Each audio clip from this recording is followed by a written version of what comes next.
attendez, parce que je me... Attendez, parce qu'il y a mon aide-soignant qui est pas... Est-ce que vous pouvez m'aider? Ouais, voilà. Parce que c'est le... Non, ah non, Visiblement, ça ne marche pas. Eh ouais. Patrick, vous n'avez pas perdu la main. est-ce que vous pouvez couper le... Ah! On va regarder un sujet sur la... I don't know how many years on this earth I got left. I'm gonna get real weird with it. Hey there! Don't judge me, this is art! It looks like he may commit suicide. Suicide is badass.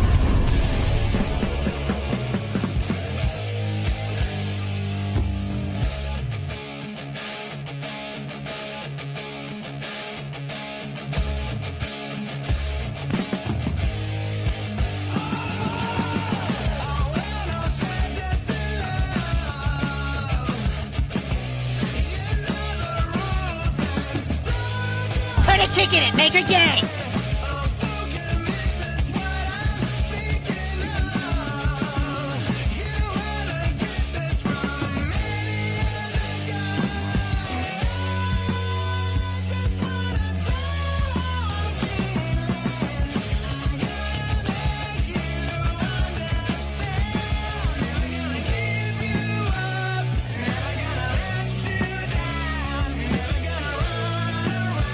What the fuck is that?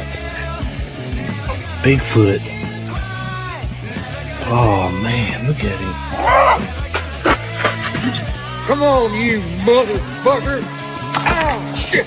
God damn it! Same shit! Same shit, different day!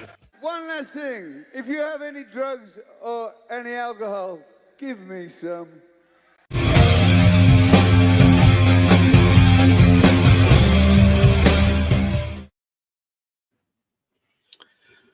And we're back again for the Monday bullshit. It's always bullshit. It doesn't matter if it's Monday or not. I've been, well, yeah, but you know, Monday is particularly bullshitty. Yeah. I've been, you know, streaming more on, you know, reality based. Let me say that again, like I'm not drunk. Reality based. I was just on, just popped in on somebody's show. Can't recall what they're called. Well, I know they go by Stark. I know Ryan calls him Tony Stank. Oh, that's terrible. Fuck, I don't know. It could be his name. I don't know. I don't think so. I mean, I could look it up to give credit, but okay. Stark of Iron. He does imitations, voices, plays games on his stream. It's a lot less cynical than my stream. It's a different experience for me. It was at first I was like, this is funny, but then, you know, I got it, and you know, I tuned into what it was about, and it's refreshing. Well, I caught a little bit of his stream, and he's like all happy and all that kind of stuff, and bright, and you know, he tries to make everything fun. Okay. We have Levistro. No, okay. He says insert chat here. I'm not sure how to take that. What? But yeah, okay. But okay, Levistro. I hear a lot of people say Levistro, and I read it as Levistro. Which is it? That is a good. I've always seen it as Levistro also. But yeah, he's all the Stark is all like bubbly and tries to make it happy and all that kind of stuff. You are like Metalocalypse Noise. Oh, I bring the noise, you know. I mean, Yeah. to me, that's bringing a lot of bitterness, bullshit, you know. And I mean, I like to look at the happy things too. It's just I have a hard time seeing them. Well, that's what you got me for. Okay, let's see. Whether I want to, you know, change up the times when I do the live streams or do less, do more. I don't know. I haven't decided. but I probably will play with that some. Maybe we could do it a little earlier. I don't know. We'll think on it. Yeah, since we'll quickly run out of things of bullshit about just sitting here talking like this. I mean, it does make it more interesting when we have guests on, which I think I'm hoping to doing that, but I don't know yet anybody that will reliably show up. Be like, yeah, I'll show up, and then where the fuck are they? So I get some people that will reliably show up. I'll probably do that because it keeps the conversations flowing smoother. Yeah, it's a lot of fun doing it that way too. But Different since people's perspectives and stuff. since we don't have that at the moment, and yeah, we before we had Star and Phoenix on here, but they are not big conversationalists. Nope. They were basically just showing up to do me a favor. Yeah. Oh, wait a minute. We have a pronunciation here. La V. Oh God. Oh God. Oh God. Okay. Wait a minute. I sound like a complete dumbass. Okay, well, I look at it and I think Levistro, but I hear everybody, and Levistro goes on a lot of streams, right? So his name is said a lot. And I hear people go Levistro, and I'm like, this seems a little funny to me. Okay. Let me get right into, well, a lot of these things I cover, everybody else is covered, but I've brought that up to other streamers are like, do it anyway. Okay, then I'll fucking do it. Here's something. See this black bald bitch here? She is in the remake of some type of remake of Wizard of Oz called Wicked. And you could say she is showing up all over the media making an ass of herself. I could say some things, but I'm trying to be nice. I know, she's hideous. Like I said, I can say some things, but I'm trying to be nice. Okay, let me get into this. And an all but official throwing her name into the running for the chance to play the mutant heroine. Heroine? What the fuck ever. Wicked star Cynthia Erivo? I don't know. Recently revealed that when it comes to her dream role, she would very much live to trade in her broomstick for an X-Gene and play the Marvel Cinematic Universe live action version of X-Men Resident Weather Manipulator Aurora. Probably saying that wrong too. Storm Monroe. Yeah, I grew up reading X-Men and other such comics. My go-to thing originally was DC, but then I got a little older and it went to Marvel. I mean, back then, Marvel felt more real because they'd put more attempt at explaining everything. Trying to put in the science and all such, even if it was, pseudoscience. So yeah, I was into that before she got her, mohawk. I remember those days when Storm and Wolverine got together. I was into it before that. I still don't know how to say this name. Rivo, who plays the Outcast. Oh, God damn with these names. Elf.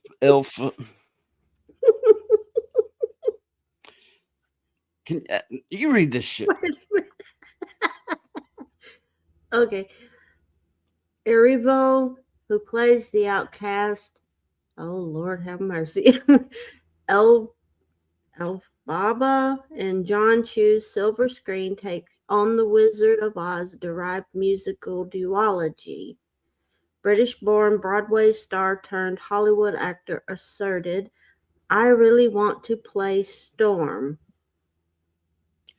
Okay, I highlighted British-born Broadway star, British-born part in particular, because Aurora, fuck, that's probably not the way you're supposed to say it, but anyway, Storm, right, is I don't remember, but I believe she's like supposed to be straight out of Africa, and this is a British woman, not to mention she's hideous and everything else, but she's British. there Play another this. dream role out there that you want to manifest right here, right now? I really want to play Storm. I know it sounds frivolous, but I think we haven't uncovered how grand she is and all of that inner turmoil that she has. So I think there's a world in which we could, I don't know, do something like that. Oh, dear God, my eyes. Oh, no. Okay, let's look at other actresses who's played the role. As most audiences will no doubt remember, Storm was first brought to life by Halle Berry, who, after debuting in the role in the first X-Men film, would go on to portray her in X2, X-Men The Last Stand, and X-Men Days of Future Past. And everyone thought, probably still thinks, Halle Berry was the shit. They just, like sex appeal and all this. And she wasn't a hideous bitch, personality wise, for that matter, that we know of. Which, keep it to yourself. That's the way it's meant to be, right? Of course, yeah, I'm on here bitching, but I'm not a movie star. That's the difference. Well, I thought Halle Berry played a really good Storm. I mean, she fit the role. I didn't necessarily think she did, but it was good enough for me. I mean, it wasn't anything to complain about. Following the franchise's rebooting in Days of the Future Past, Alexandra Shipp would be the next actress chosen to wield the weather blah blah blah mutant play the fucking role. God damn, they make these articles like tongue twisters. Doing so in X-Men Apocalypse, Deadpool 2, and Dark Phoenix. She's not ugly, but I mean, I take it she's playing a younger version, but I think Halle Berry fit better than her. I do too. I mean, to me, she kind of looks like I'm gonna get banned for this, but she looks like an orc to me. I can't help it. She looks like an orc. This one here, no, she definitely has some black, prominent black features, but she's not ugly. No, she's not ugly, but what I mean I think the mohawk really changes the features. That's what I mean. The way they got her here, she looks like a World of Warcraft. No, not an orc, a troll. Daxonar, she's orc coded. I got this hat on, and I got my hair. I got this earpiece, right? I'm trying to cover it up. My fucking ear keeps sticking out. Like my ears are too goddamn big. Your ears are not too big. Anyway. Okay. Welcome, Strange Ghostu. Strange Ghost. I don't know what to make of that name. Hi, Ghostu. Hi, Dax. Hi, everybody else. Congratulations. They are always downgrading. Good job, Marvel. Okay. God damn his name again. Well, Rivo. While this bitch's chances of landing the role of Storm are currently elevated due to the success of Wicked, one wonders if being cast as such a popular comic book character is something she actually wants. So they think that she's riding on success and be like, I'm gonna shoot for the moon, I guess, is what they're saying. I take it so.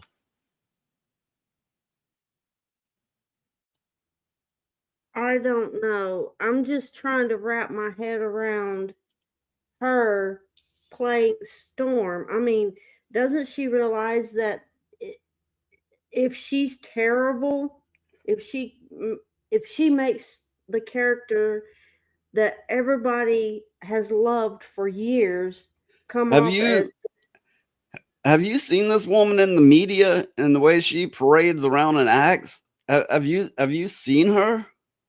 This woman don't got a brain in her head, in her bald ass head. I try not to pay attention to her, honestly, Okay. because she just gets on my nerves that much.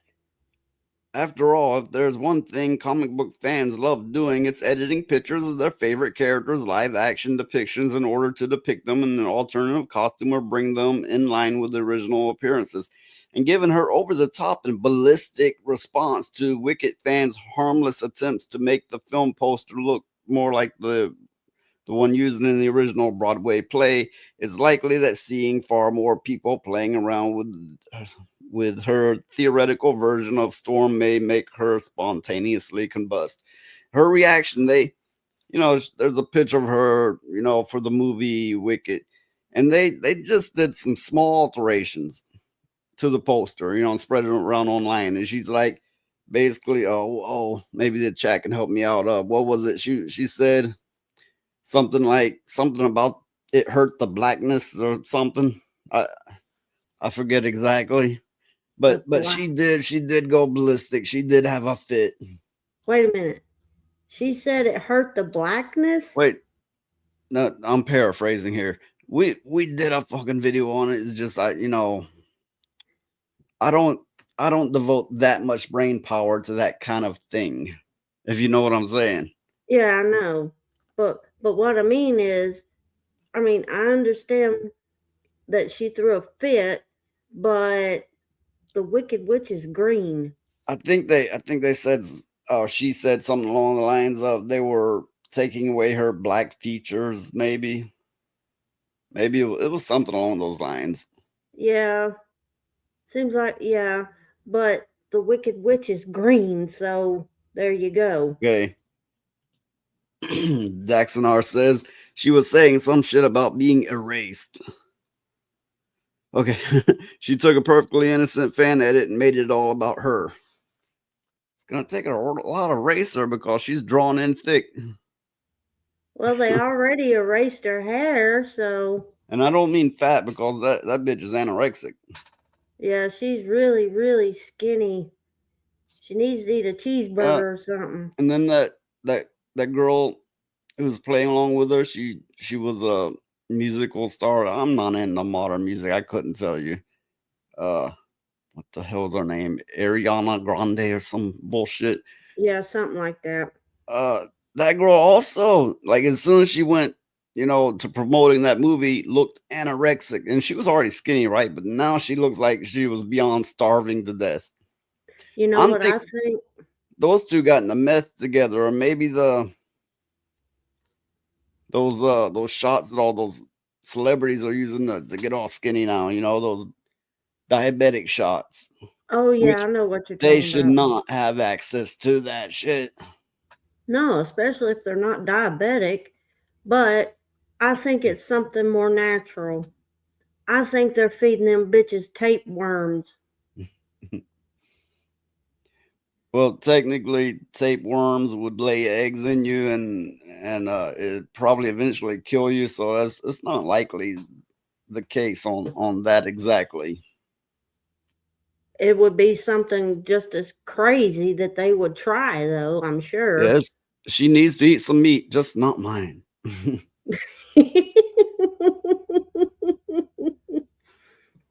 Okay, so the comments here.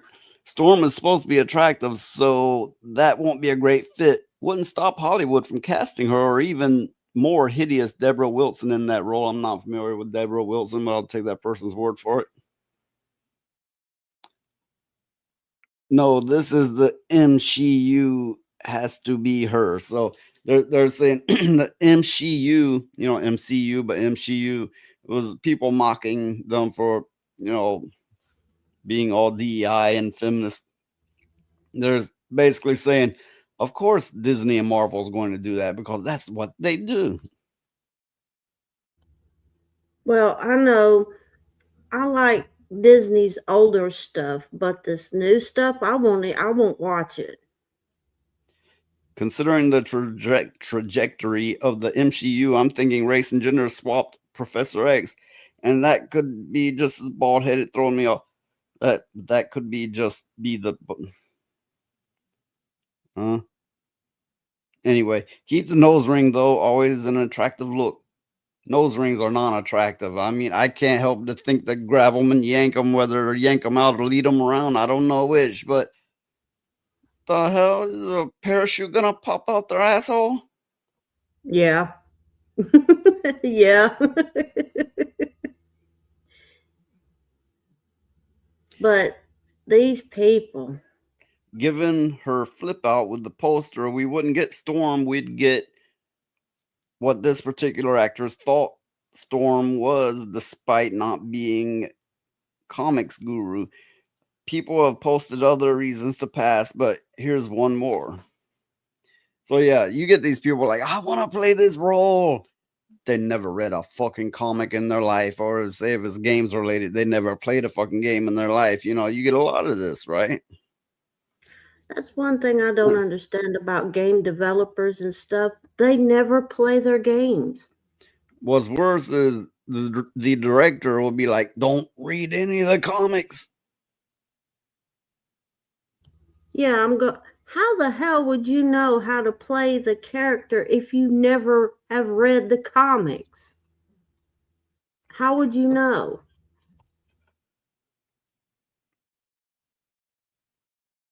The next topic I'm going to cover, I already had it bookmarked and ready, but then I seen like Hypnotic covered it tonight, and probably everybody fucking else and their grandmother, you know.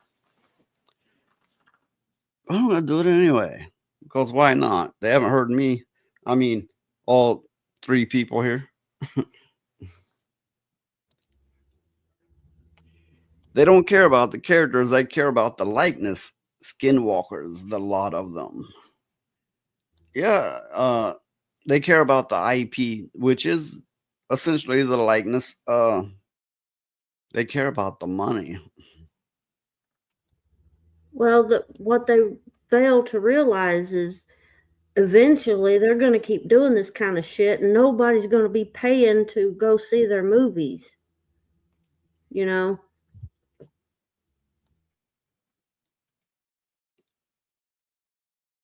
I mean, you know, it just makes good business sense. You put out a good product, you get money. You put out a bad product, and eventually everybody's going to say, fuck the shit, and they're not going to mess with it.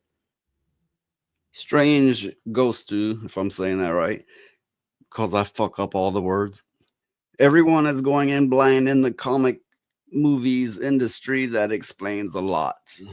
Yes, they are. They're going in blind. Absolutely.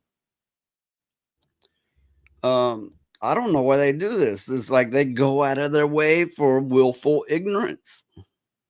I don't understand it. I mean, okay, not caring about the product you're pushing.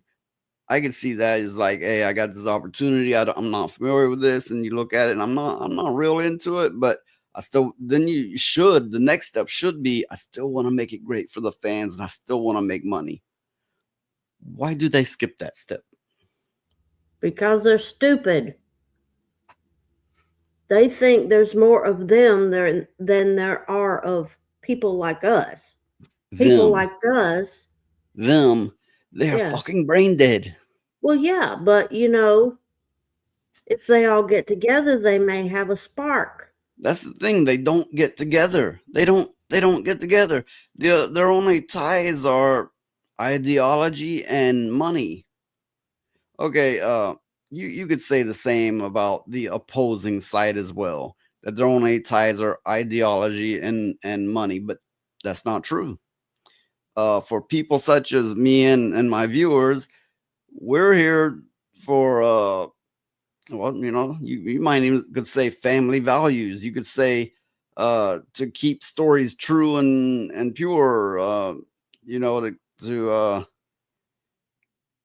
to satisfy the fan base, you know, to not let things get run over by ideological values. Well, of course, there's always the fun of it. You know, the fun of whatever's being put out. Also, the fun of all of us being together, because you get a lot of us kind together, and we always have a great time. Yeah, I think we do too. But I guess it's like they keep thinking that there's more of, say, like the LGBTQ community, and I hate that fucking term, and I'm glad I'm not a part of it. Instead of always going LGBTQ, you know, queers. This makes sense. Yeah, okay. I'll just say that from now on. You know, because community. Because, you know, you'll get slapped and banned everywhere for the F word. So just queers. After all, they call themselves that. True. Queers. But isn't it queer? Yes, it is. But they think there's more of them than there are of us, which they're wrong.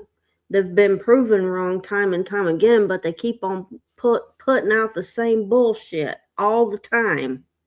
Virtually all of history, virtually all of known history is about family, and it's based on straight people and, you know, a certain ideology which has shifted and changed over the years, but it still remained family and economy based. And suddenly you got a group of young people going, no, fuck you and your family, fuck you and your capitalism, even though they're a capitalist, you know, or want to be capitalist. You know, and then they're going, there's more of us. There's more of us. Huh? They can't undo, I don't know, 2,000 years of history. And they, at this rate, they may make a dent in it, but nature will take course eventually, because what they're doing is against nature. Well, look at California. There's a good chunk of it on fire right now. Yeah, Jackson R. What the fuck you doing in California? I bet he's roasting marshmallows. Get a little too happy with those matches? I bet he's sitting on top of his house roasting marshmallows. Hell, I would. I'd be sitting on top of the house watching it all burn. What else can you do? Okay, I'm going on to my next there. Tim Kaine, one of the creators of Fallout, recently declared that video game developers and studios have no clue what gamers want, but then proceeded to blame gamers for providing bad feedback. Where's the article? Okay. There. Tim Kaine, one of the creators of Fallout, recently declared that video game developers and studios have no clue what gamers want, but then proceeded to blame gamers for providing bad feedback. Who gave them that feedback?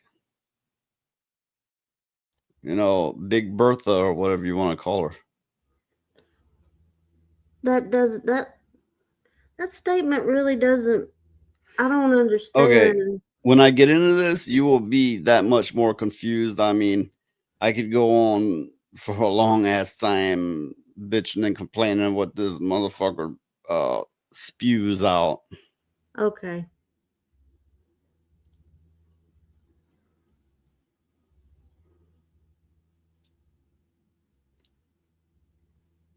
Hi everyone, it's me, Tim.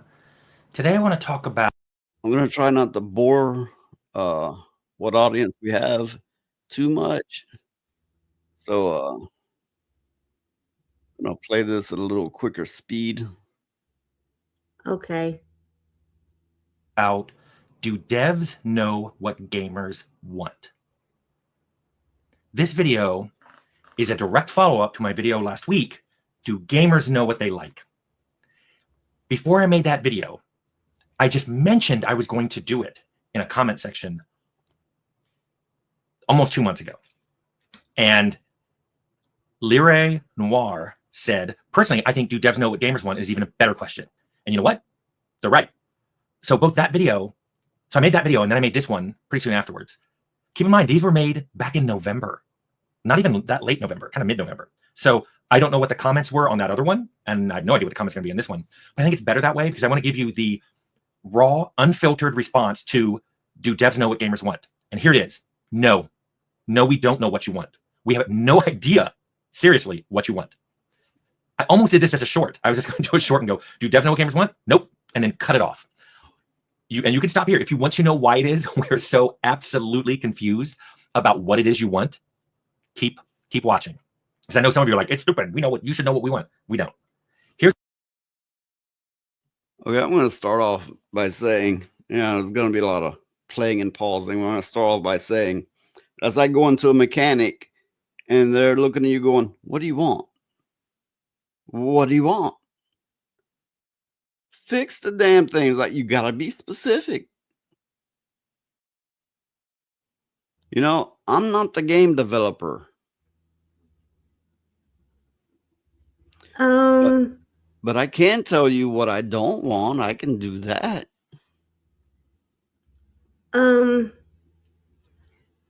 They're in the market to make games.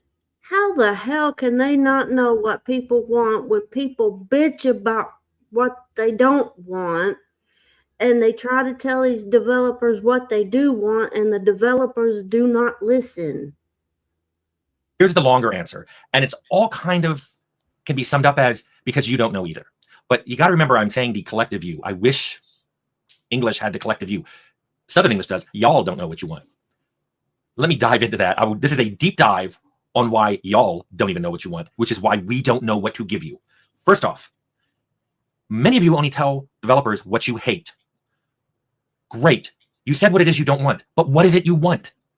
I have an entire video on how to give good feedback, and I'll link it below. But I can just say, when you keep saying, I hate this in games, I hate this feature, I hate these kind of characters and all that, great. What kind of characters do you want? If you hate sarcastic characters, well, guess what? There's an entire realm of non-sarcastic characters. But what is it you want? Do you want funny characters? Do you want serious characters? Do you want characters with a lot of background? Do you characters that with very little that you don't want to spend a time in a wall of text dialogue? What do you want? All right. This motherfucker is a complete blathering idiot. Because you want a little bit of all of it in a game, You don't want, I want all of them to be sarcastic. Like, even if, you love sarcastic stuff, you want a straight man, right? Yeah. He's saying we're not specific enough. It's like, if you don't have some kind of inkling on how to make a good game, get the fuck out of the business. Ain't that the truth? I mean, it's not hard. If you want to, like, you have to tell us how to make a good game. Just look back at other games, or maybe, try something unique and original, have it play tested and see what they say about it. I mean, there's options. I mean, you look at Baldur's Gate 3, it was play tested for, I don't remember, seemed like a year or more before they actually released it. It was like you pay for it to get in the testing, basically. Well, I mean, I thought that's what you were supposed to do, to see how it resonates with the audiences. This man don't need to be in the business. And any pandering, any coded stuff, as in black coded or feminist coded, I don't know, these terms are overused, but woke and DEI, obviously, as clear. And they go, well, what is that? We don't know. Bullshit. Yep.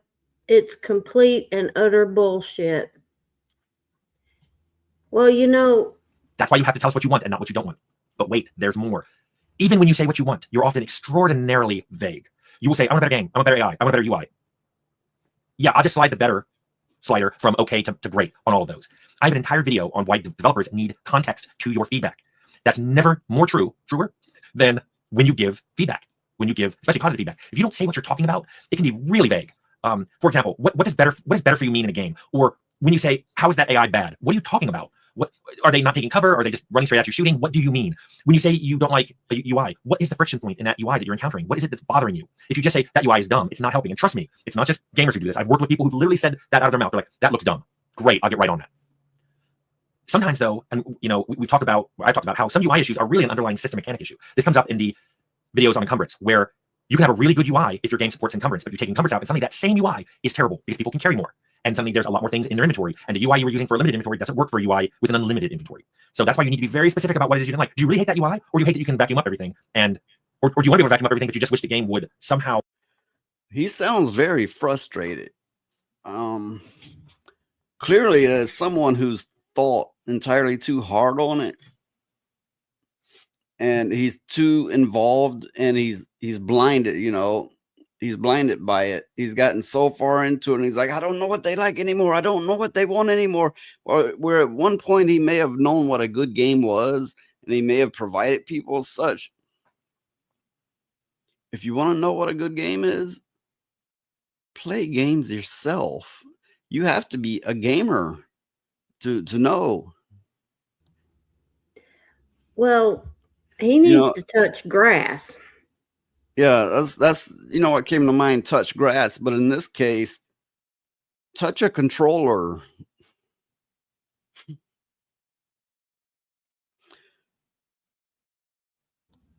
I mean, he really needs to get. We have in chat John Richards, problematic white guy, and he just stopped by to say Spanish words at us. Apparently, it's hola.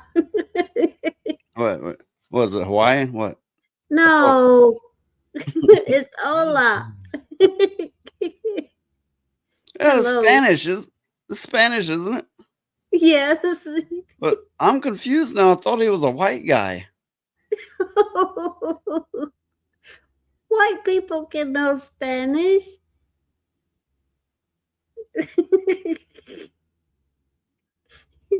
No. That would be, what do they call it? Cultural appropriation. If you learn their language and speak it.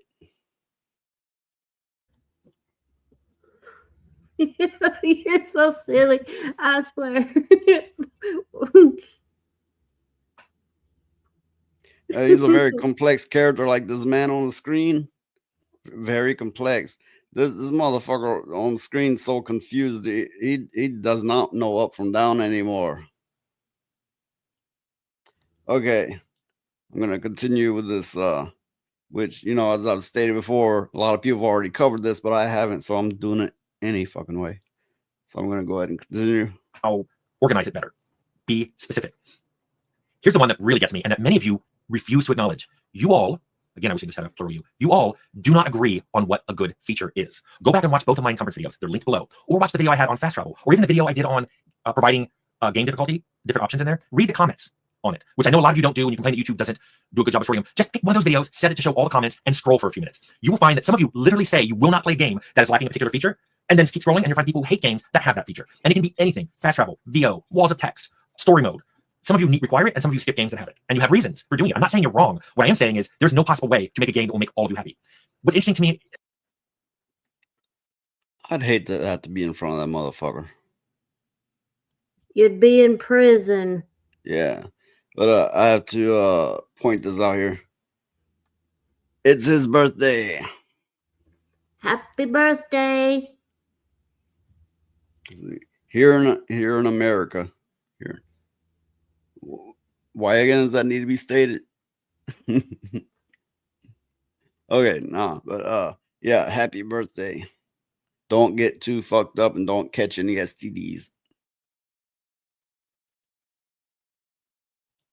and this channel has made me really acknowledge it, you don't even agree on the fact that all of you are disagreeing. Some of you don't acknowledge there are any other game players out there. There was a video I did where I said people frequently want better graphics, but a lot of you ask for better graphics. And someone said, and I quote, no one asked for better graphics. I guess you never read a review and you don't go on any forum boards, because yes, they do. And keep in mind, better graphics, sometimes they're just talking about they want higher resolution. They bought a 4K monitor and they're upset they're not getting a game in 4K. Sometimes whoa. I know I got this sped up, but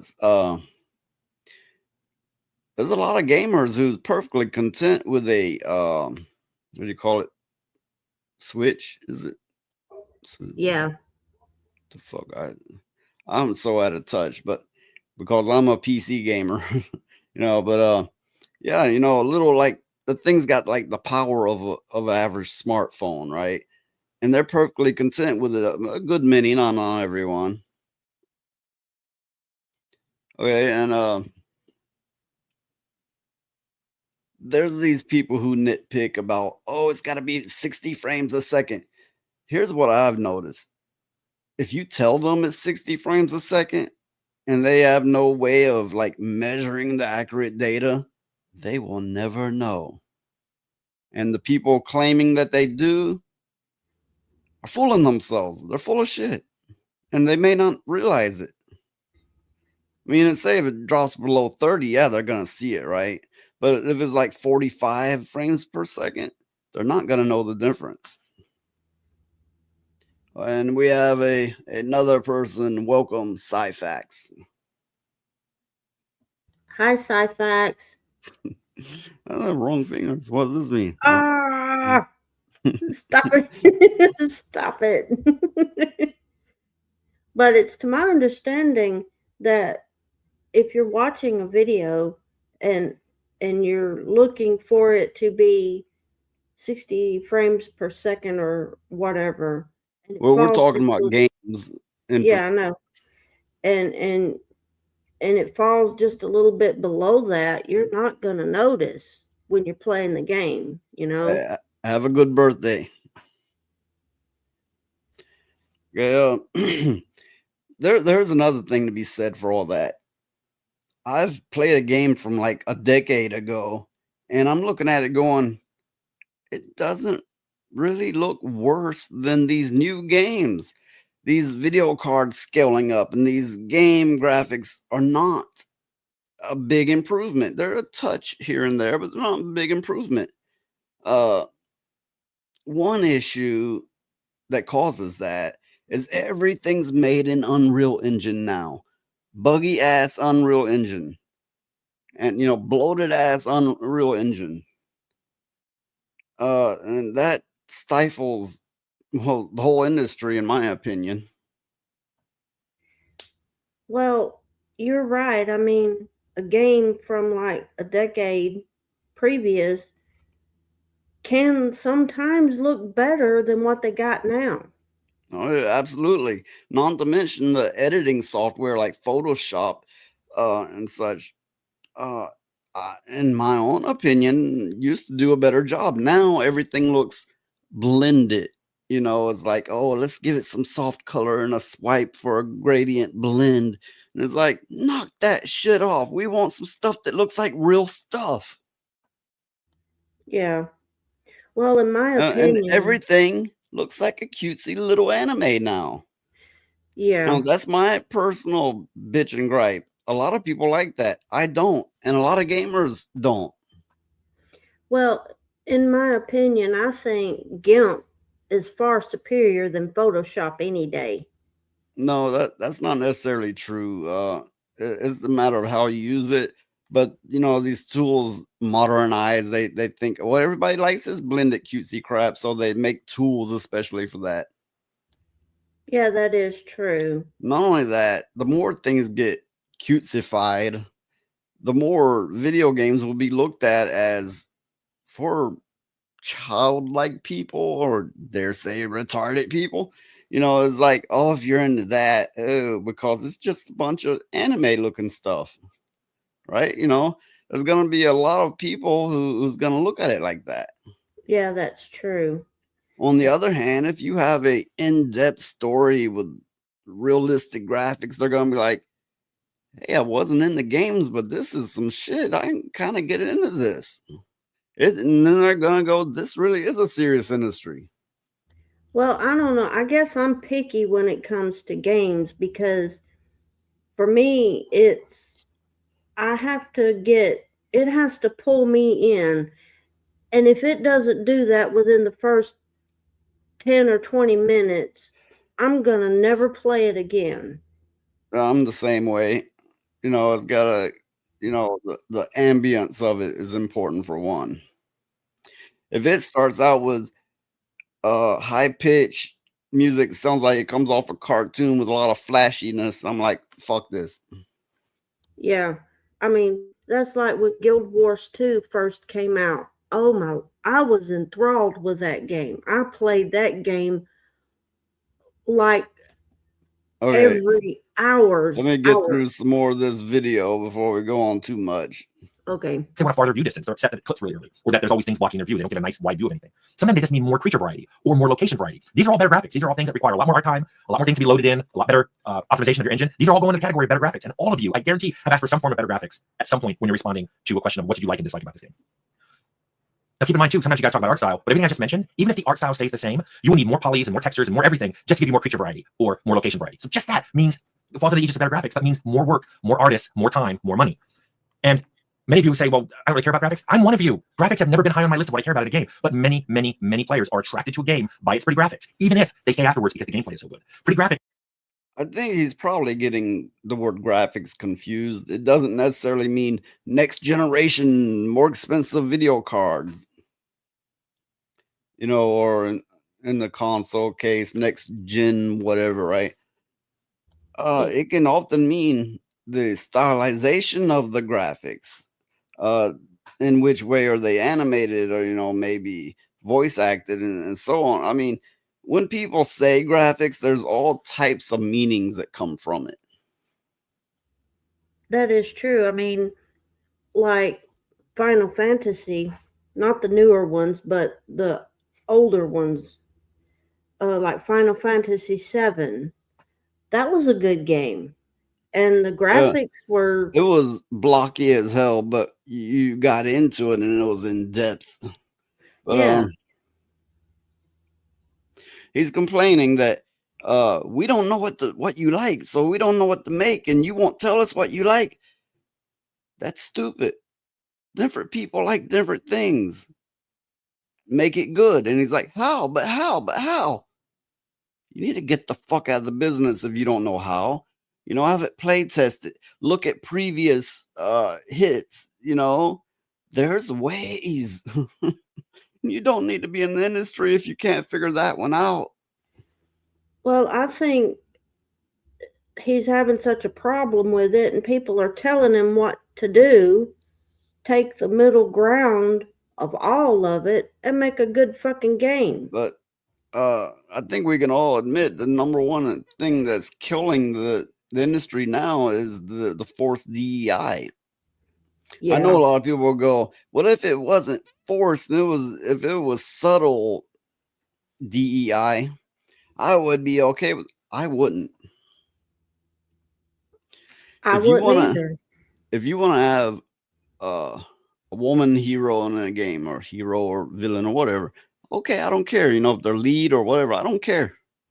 If you want to have a black person, I don't care. But I don't need to see them in a sex scene or their whole gender backstory, or, you know, I mean, but I guess when I hear DEI, it just brings me to the whole LGBTQ and the whole feminism thing. And it's like, just no.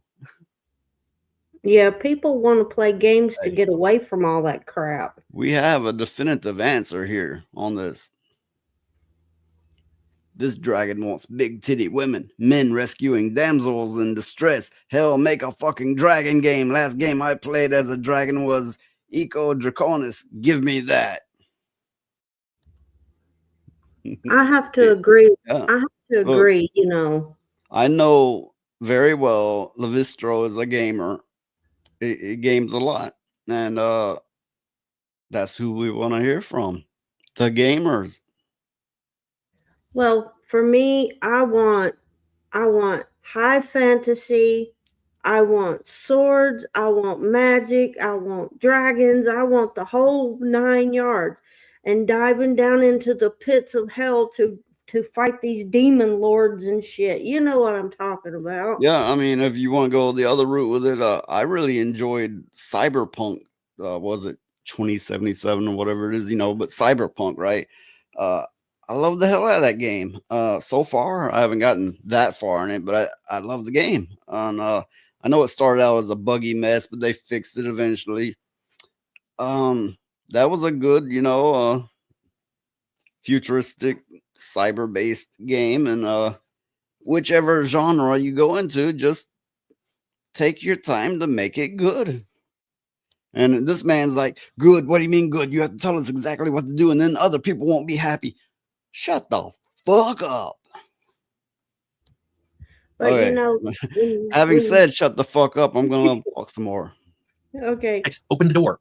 I've told some designers on me, sometimes it's like dating. Your head may be turned by the prettiness, but you stay because of the personality and the chemistry. So it's like that with games. Make a pretty game. More people will at least get their eyeballs on your game.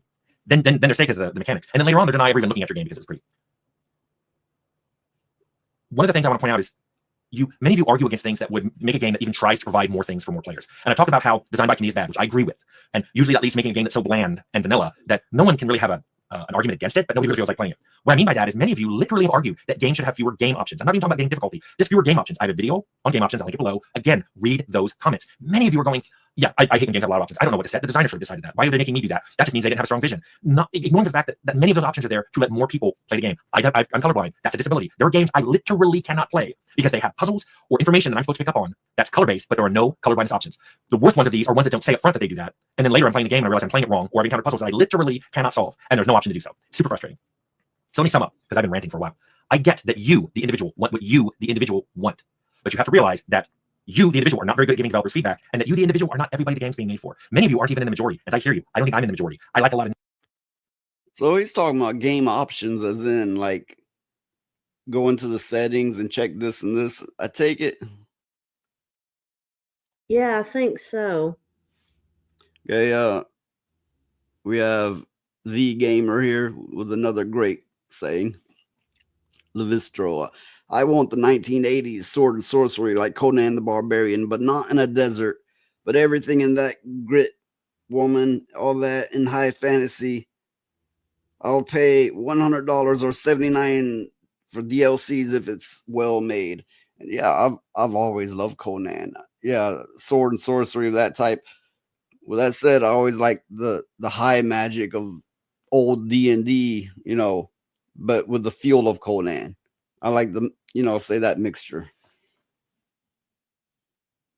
And yeah, I mean, if they made one of those, say, open world, you could slash anything, cast a spell on anything, you know, kind of like Baldur's Gate, but make it real-time action.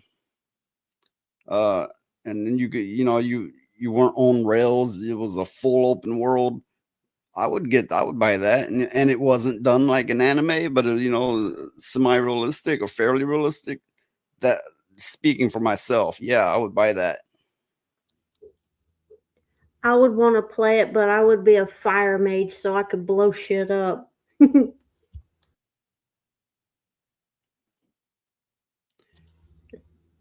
I'll give you a setting tip. Don't add an option to give you my data. Why should I have to turn that off? You never needed my data or had to violate my right to privacy before looking at you, EA. Yeah, I mean, it should be off by default. You can always, like, I don't know why someone would want to turn this on, but, you know, off by default, have a setting and turn it on if they really want to put it in there. Yeah, you know, that like, doesn't make any sense. What data are they gathering exactly? Damn, that man's having a stroke or something. He's gonna have a heart attack. He needs to settle down. He needs to drink some NyQuil or something. At the rate I'm playing this at, I only got a little bit to get through, so let's get through this. Niche games. I've made a lot of niche games. And so that's kind of what I'm saying here is game development is hard on its own, technically.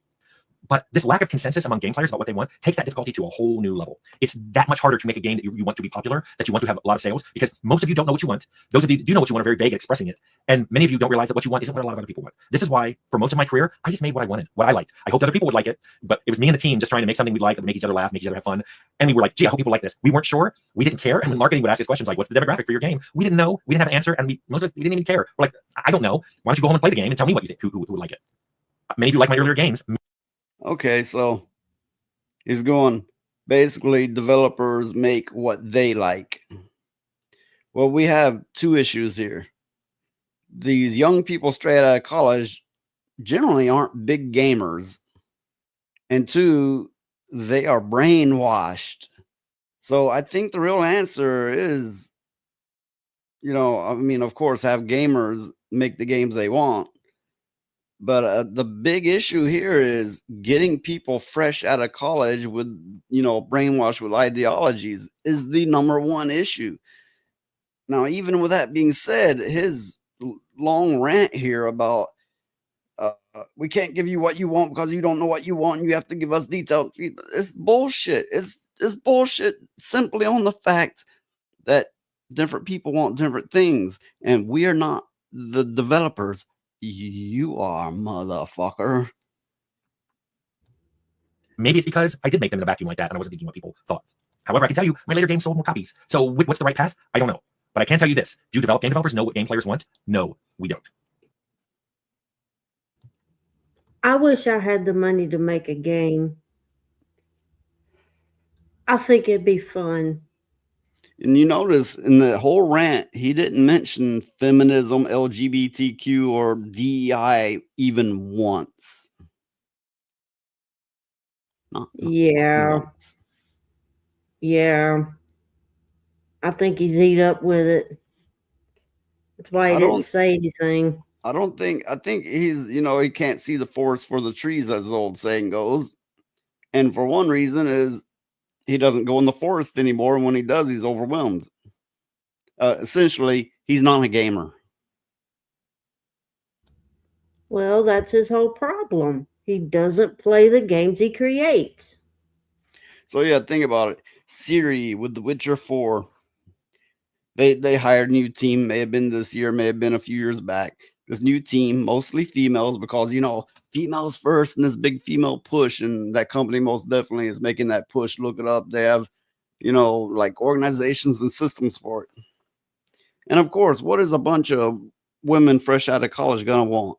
They're gonna want a powerful woman starring in the game fighting sexism.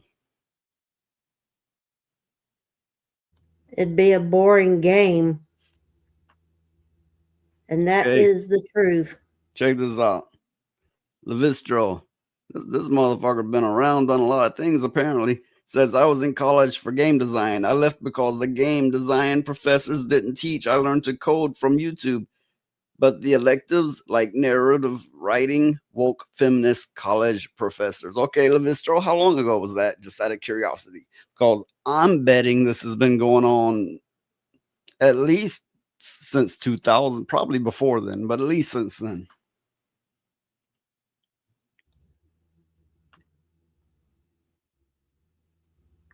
Well, he notes, because of all these different preferences, there's no possible way to make a game that will make all of you happy. No shit, because people like different things. He says 2019 is when he left. So yeah, I mean, that's it was in full force by then, of course.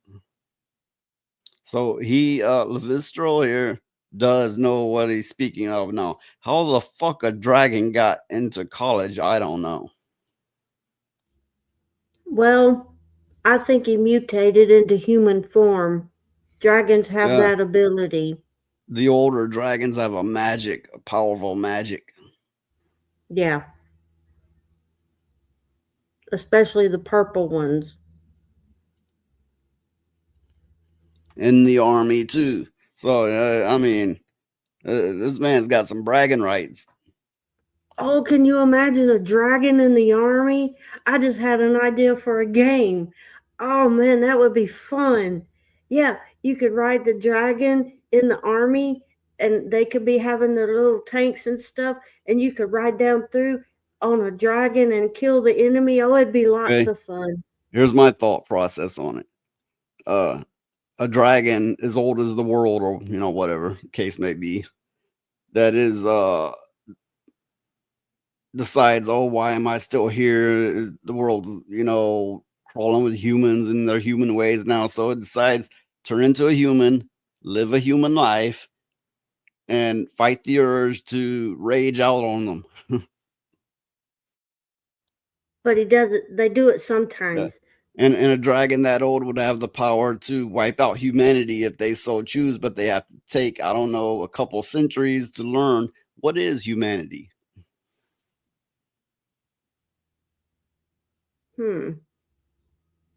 Could a dragon drink NyQuil? Shape-shifting creatures, them dragons, don't trust them. Hey, I wrote a game about 2 half dragons that were primordial dragons of good and evil that killed each other and were born. Could be interesting. But Daxonar tells us we shouldn't trust dragons. I mean, here we have Daxonar versus Levistro, a fight for the ages. Yeah, you have to do the Mortal Kombat music and everything. That would be fun. Let's see what I got here. Shut the fuck up! Was that it? No. I think you got it wrong. Okay. My actions don't require any defense. In the same situation, I do it again. That's like that stupid Goofy meme. You know the one I'm talking about. Oh, yeah. I'd fucking do it again. Yeah.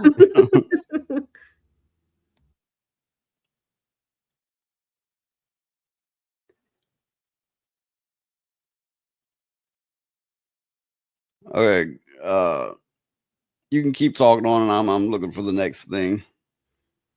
Levistro says the first game you play as the evil twin and then do a reverse hero's journey answering the questions. What if he answers the call as a villain? It got pretty dark since their village was wiped out and the evil half-dragon thinks about rule the world and repopulate his race. The end, he kills his brother. Oh, that is dark. I've dabbled in writing, and so I realized that story would be evolved and complex to write and to keep everything, together in place. So if you could write that out as even a short story, yeah, and get everything right on it, yeah, that would be good. That's like when you was writing your story. It was about these creatures that was on this other planet, and they were I don't know how to put it. They were like these venomous kind of creatures. I don't even recall that one. And what happens is somebody from Earth looks through this key. Oh, and he sees their world. And what happens is one of the creatures sees him watching them, and he goes through the portal, and he enters the man, and it becomes the sentient being, and the man is fighting himself from morphing, trying to keep from morphing into this creature, and it gets really good. Well, okay, Levistro, this story you plan on, or ideal anyway, plan on making into a game. If you can pull it off, go for it. I mean, it sounds good to me.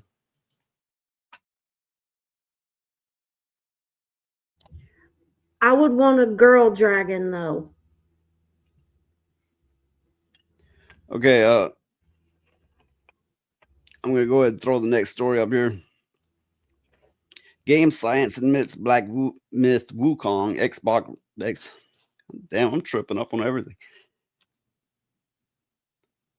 CRO Fengji lamented the studio's inexperience in optimizing the action RPG hit title for Microsoft entry-tier Xbox Series S console. Reflecting on the award in a post on Weibo, Debo, G, I guess is how he said, explained the hurdles preventing an Xbox release, saying the only thing missing is the Xbox robe. It seems a bit wrong, but that's 10 GB, gigabyte, whatever, of shared memory, and that's not much to go on, actually, for a modern game. It's really impossible to get without several years of optimization experience. The real problem comes in as everything's made in Unreal Engine now, or virtually everything.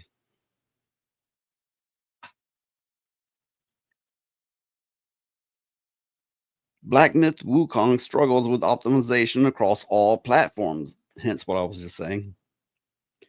On the PS5 side, those who still haven't played it can expect frequent frame drops and stuttering and more, while the PC version of the game has a high specification demand, and even with matching high performance hardware isn't foolproof way to play the game without glitches. Game Science isn't the only studio that struggles to bring its titles to Microsoft. I guess they mean PC or no, Xbox, probably Xbox. Even veteran studios have struggled with cross-platform optimization. Titles like Baldur's Gate 3 from Larian had to cut some content, including co-op mode. I know they have it on other platforms, but anyway. While it is easy to put blame solely on Xbox S hardware limitations, Unreal Engine is a huge factor here.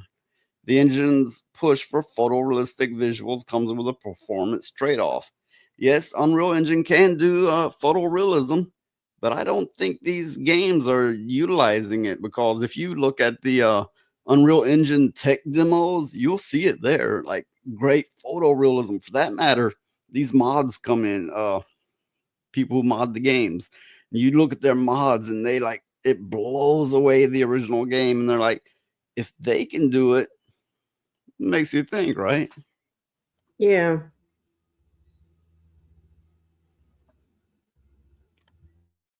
Yes, UE4 was a godsend for fewer labor costs. Most my freelancing said UE4. I will say fuck UE5. It sucks. Nice idea, but man, does it glitch out graphically, and some features are like, what the fuck? And he's right on that. Myself, I don't like any engine that all the game companies go, this is the one that's out there, and it makes it the easiest. It cuts our labor. You're going to inherit all the bugs. You're stifling innovation. You're stifling alternatives. When everybody's so heavily dependent on Unreal Engine, it's eventually going to crash on you. The whole thing. Their costs are going to go up. It's going to get requiring more hardware. It's they could pull a Unity on people and be like, we're charging you for all your playtime you've had on it previously, which was ridiculous, but they attempted to pull that once. Unity did. When everybody's dependent on Unreal Engine, the company, they will become a tyrant. It never fails. Well, I think that the more they push it, it's just throwing people that may come up with a better engine out of the way. It's like you said, they'll be a tyrant. And I'm sure there's better ways to do this stuff. That's the thing. Everybody's like, well, when a better one comes out, better things don't come out until they get users.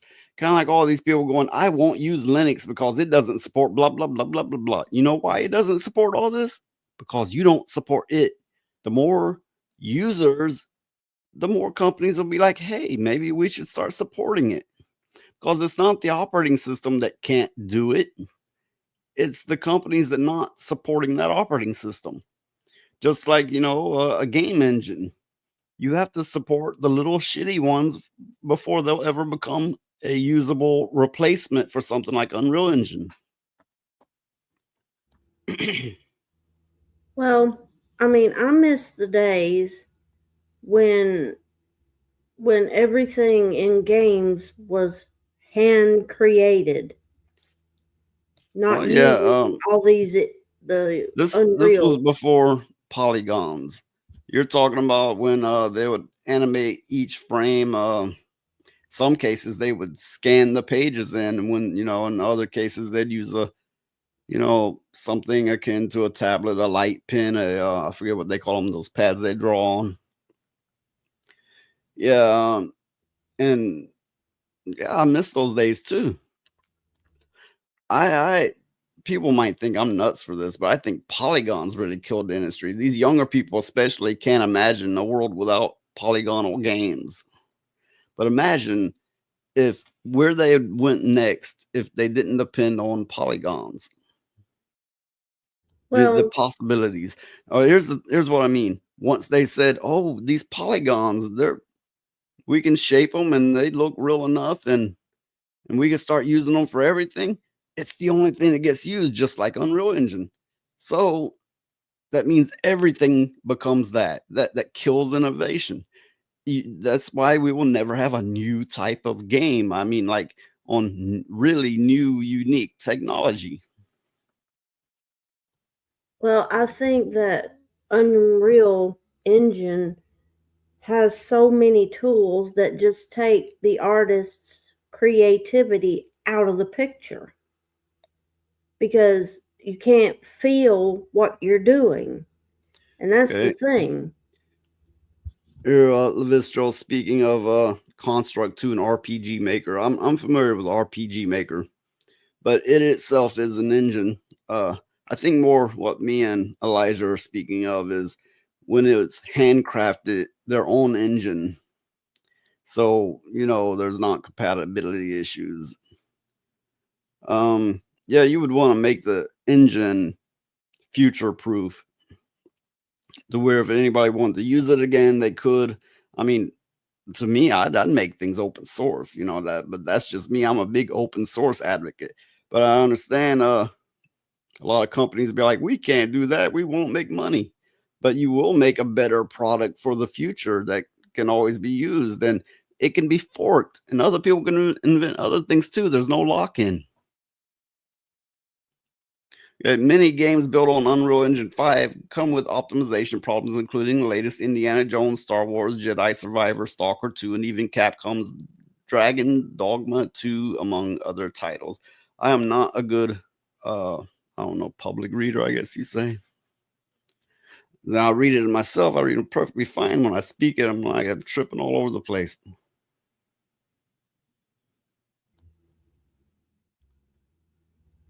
Well, I don't know. I think you do fairly well on it. Vistral says their Unreal Engine is open source. Their app is literally on their website. Huh. I didn't know that. If it is open source, I doubt it fully is. Or it would likely been forked, but I don't know. It could be. I don't know. I mean, it's something I'd have to read more into.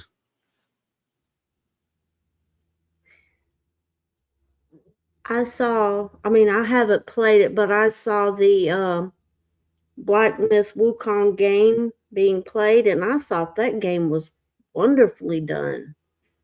It seemed like the mechanics were good and the art was good. It was just an all-around good game to play. It's like when you play a game, you want your imagination to flow freely with it, kind of get wrapped up into the game.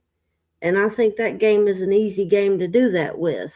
Well, it says there, colleges don't teach you how to make your game engines. No, they don't. But again, that's the reason why it stifles innovation. If they're teaching everybody the same thing, the same way, that you're only going to get one type of game that moves the same way, sounds the same way, everything the same way, and it's just the same game reskinned a billion times. There was a time when people made games without having to use a game engine. They would figure it out.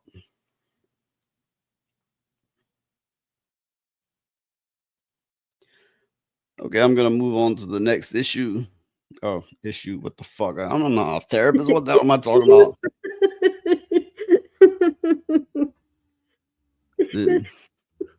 These are issues, I mean, I do find serious issues with this shit.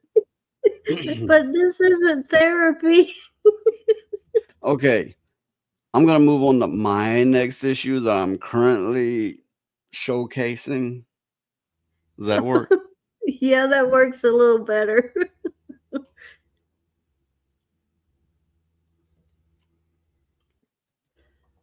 This background is hypnotic. Oh, don't speak his name.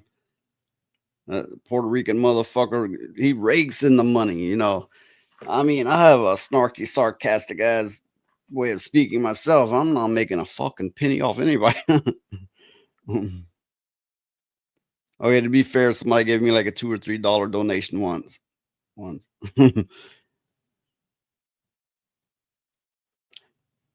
Okay, new Square Enix harassment policy could lead to legal action against gamers. Company will go after fans for denial of personality. What? Yeah, that's worded oddly, but essentially it could very well mean that anybody that criticizes their company or their game could be possibly prosecuted for it. Well, I guess we're going to jail then. Oh, well. Let's see. Before anyone gets up in arms at me for the title of this video saying they're not suing anyone, you're completely blowing this out of proportion. I want you to listen closely to specifically what Square Enix is saying with their new policy and ask yourself, why would a company create this policy in the first place? What's going on, guys? Welcome to another episode of... Yes, I want to be playing this really fast because I don't want viewers to sit through a whole 13 minutes of video. I hear Square Enix, and it always messes with me a little bit because I remember Square when they were just Square. And I remember Enix. Seems like there was another second part of that name, but other than Square Enix. But I remember when they were two separate companies. And a lot of my gamer mind is stuck back in the, I don't know, the 80s to 90s. Smash JT, and Square Enix is looking to sue you, the gamer, for daring to speak out against anything you disagree with if it doesn't comfortably fit inside their nice, neat narrative.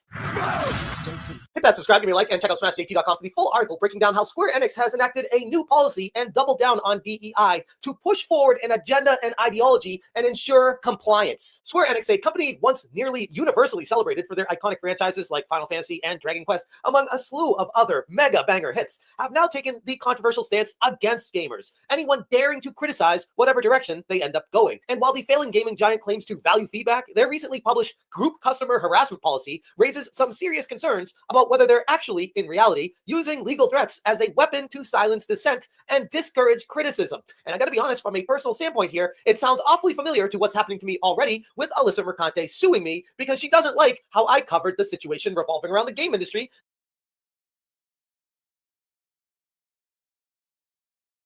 You're muted. Cast a fucking spell on me. This does seem to be the case that more and more, whether it be journalists, activists, journalists, right, or video game companies, they're getting more on the aggressive side. They're tired of people disliking them, and they're like, "You're an organized hate campaign. You're biggest. You're trolls. You're throwing slurs left and right," and they're getting more aggressive with it. They're not just attacking in media with Gamergate and and trolls and incels, and they're getting more aggressive, like this bitch going to fight me physically, I don't know. Anyway, I digress. They're getting more aggressive with it to the point to where they're wanting to sue people. And in fact, she is suing Smash JT. She's just a horrible person. I mean, she's just horrible. Yeah, he's in here. He remembers when Tifa had big boobs and no black shirt underneath. Yeah, I remember those days. I think mostly what he's speaking on, there's been remakes of Final Fantasy VII. And these remakes have just went out of their way to censor and, in some ways, possibly uglify the women and so on, right? Make them much more flat and cover them up more. And, I think it was the late 90s when 7 came out. And no one cared. Yeah. Why the fuck are they so sensitive now? And I really don't think it's the people that's that sensitive unless they're being told to be that sensitive, by articles in the internet and college, because people weren't that sensitive then. You know, what changed? What changed in that time? For me, I know that was decades ago, but for me, it was like, hey, that was yesterday. Oh, fuck, no, it wasn't. That was a lot of yesterdays ago. Yeah. But this woman here, she's just horrible. I mean, She's a foul beast from the netherworld. send her, who moved the rock, you know? The group customer harassment policy is a new measure taken by Square to combat what it deems unacceptable behavior. The developer claims the policy will help with product improvement and quality. How is it going to help with the product if they're forcing people's silence who are complaining about anything about it? How's that going to help it? It will help it not sell.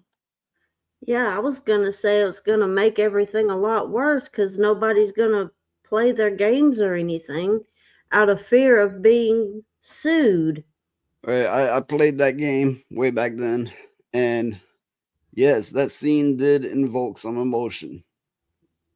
Aerith's death scene. And okay, back then you didn't ever have a character in a game die, right? So it was like, no, they're faking you out, right? No, but no, she's dead. And you've been playing this game for no telling how many hours, so many hours, and now one of your characters has been one of the main parts of the story is dead by the main villain. And that's one way you can do a game, and I honestly think that was well written and well played. Well, I have to say that now it's always something like that now.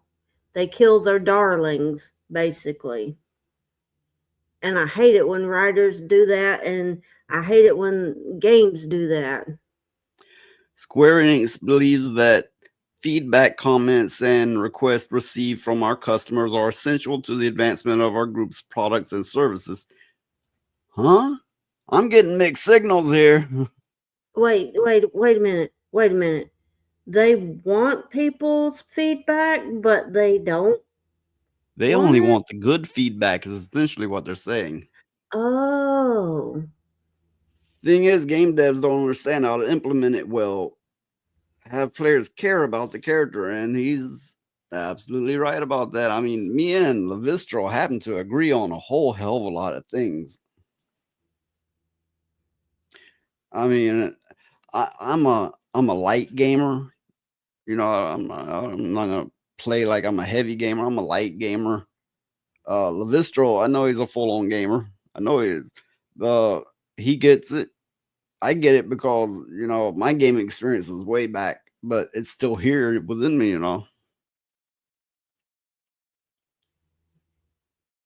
They want brown nosing customers. Yeah, it's like, if you don't like it, don't play it. It was the bigots.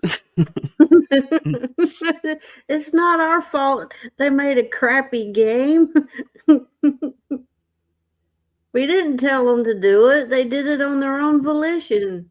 At the same time, there are instances where customers take actions directly or through our support centers or toward our group executives, employees, partners who are involved in the creation and distribution of our game products and services. Didn't they just name everybody? Like if they have anything at all to do with the company, you can't say anything about them. Didn't they just name everybody there? Yeah. Okay. That constitute customer harassment, such as denial of personality, such as denial of personality, violence, defamation, intimidation, advance notice of wrongdoing. Is it just me, or is this a lot of double speak?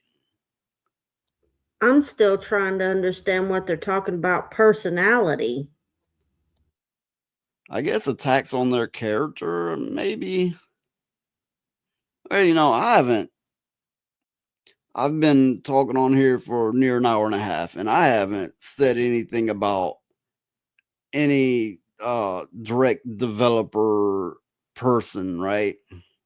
But they would see this video and be like, oh, he's one of them, you know?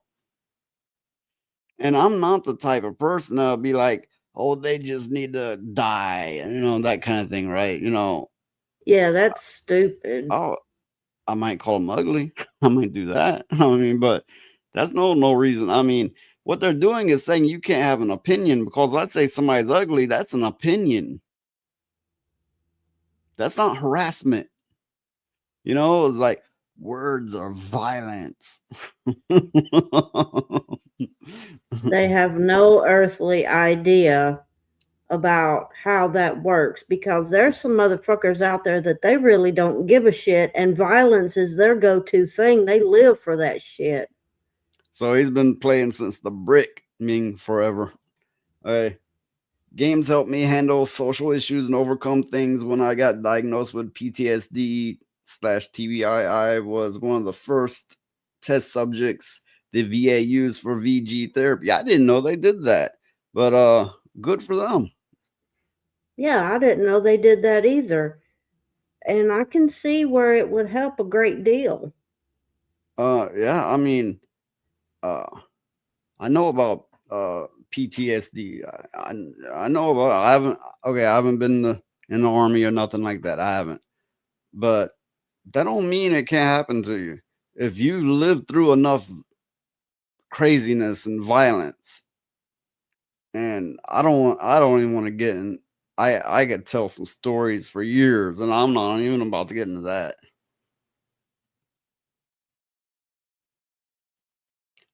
You could say games molded my life. So damn right.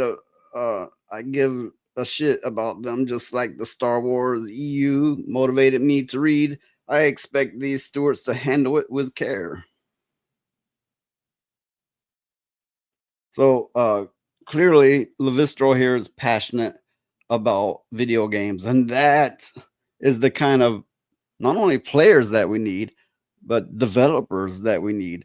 Whether you're the writer of the story or the artist, you know, or whatever the case may be, you want passionate people like this. Yeah, I mean, why don't they? But instead, in this day and age, they would have him charged under harassment. I mean, they could take somebody like Levistro, give them a job and say, what, you know, make this better, you know? And that's he, the kind of people and they he would need. put big titties on everything.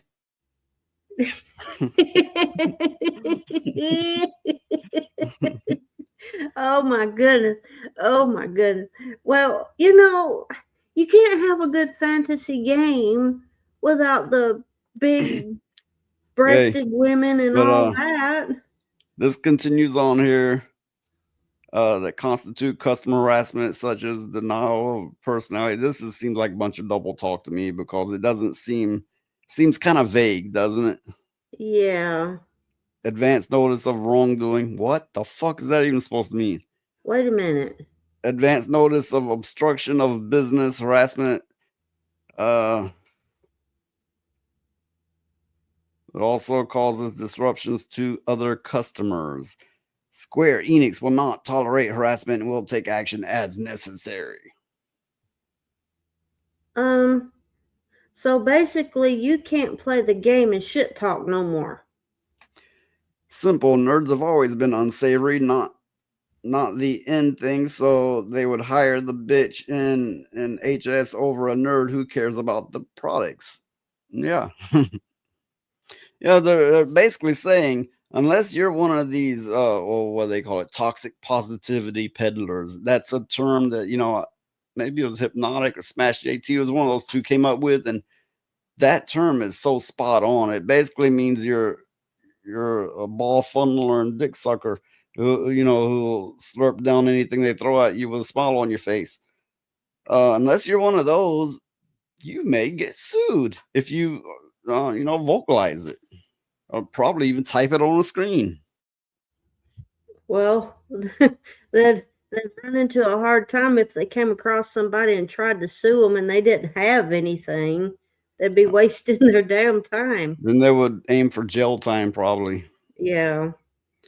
I'm trying to read through this, but it just seems like so much double talk. It seems like a lot of legalese, basically. Oh, I understand legalese for the most part. I mean, I'm not a lawyer or anything, but I've always been good at grasping legalese. This isn't even that. This policy acknowledges that feedback, comments, and requests are vital for improving products and services. Essentially, this article is repeating itself for the most part. However, it uses questionable terms such as denial of personality. That's what I'm saying. What the fuck is denial of personality? And excessive pursuit or reprimand. Huh? I'm still trying to figure out what in the hell they're talking about of denial of personality. Oh, okay. Okay. He's got a rebuttal here. Big titties. I would push the limit of games. Can I do it? Can the engine handle it? And big titties, right?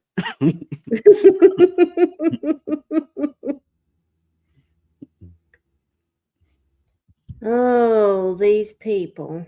Who moved the rock? Who moved the damn rock? They need to put them back. What this means for critics, by creating this new policy, Square Enix can now declare anything as harassment, including legitimate criticism of its products. In doing so, Square can, in theory, press charges against critics who under the claim of harassment. So yeah, they can sue critics. That would actually set a new precedence. I mean, this is a Japanese company doing this? Maybe they can do that in Japan. I can't speak for Japan. But this won't fly in America under, laws that's been set forever. You're allowed to criticize people. You're allowed to have an opinion. Well, that law is becoming more and more muddled, these days. What this means for gaming. Many suggest that Square's new policy is a violation of freedom of speech as it limits feedback and open dialogue. And I also think that's a new thing happening is we have such freedoms in this country, and a lot of things are coming forward going, we made this new law and this new rule and we can fuck you over. They do a lot of this on, the LGBTQ rights and feminist stuff, where kind of like all these companies won't hire a straight white man, but there are hard set laws in this country that's supposed to prevent that. What I'm trying to say is this new uprising of idiocy is bypassing it, and there's so much of it that it's slipping through the cracks that they won't stop at all. And as the new generations of that ideology become cops and become lawyers and become judges, the more it's gonna firmly take hold, and eventually the entire laws that hold society together will be changed to conform to it. Well, I think if enough people get together and push back against this kind of thing, maybe it won't get to that point, hopefully. A common critique has been that the policy feels like a shield and staff and more like a sword aimed at the community. Yeah, that's right. Harassment should be addressed through existing legal frameworks, not creating subjective policies that chill open discussion. I'm a little confused about that. Chill open, but anyway, I think I get the gist of what they're saying. I just don't know. Vistro says, give me a AAA budget and a team and I'll make Melanie Mac blush and the Wokies not to mention make them money. Maybe have Congress flip out like they did on OGMK. Well, look, I bet he could. I really do think so. Yeah. Could you imagine you and him both doing that? Oh my God. Hey, Vistro, you ever strike it rich? Yeah. Just let me know. We'll go into fucking things over together. When I say fucking over, I mean in the right way. Yeah. We used to be a nation of merit, hired for the merits. I used to not care if women were in politics or entertainment or science. Now I'm a misogynistic dragon. Congrats, women. You made me that way. Well, yeah, okay. 30 years ago, let's say. If you were a Democrat, you were like a Republican of today. It wasn't till a certain year that Democrats just lost their fucking minds. I think Democrats lost their fucking minds when Obama became president. That's when it started. And I would dare say it started before then. It's just that before Obama, what was it, a Republican as president before him? It was the Bushes, wasn't it? I believe so, yeah. You know, senior and junior. Yeah. Yeah, I remember. It was Bush Jr. before Obama.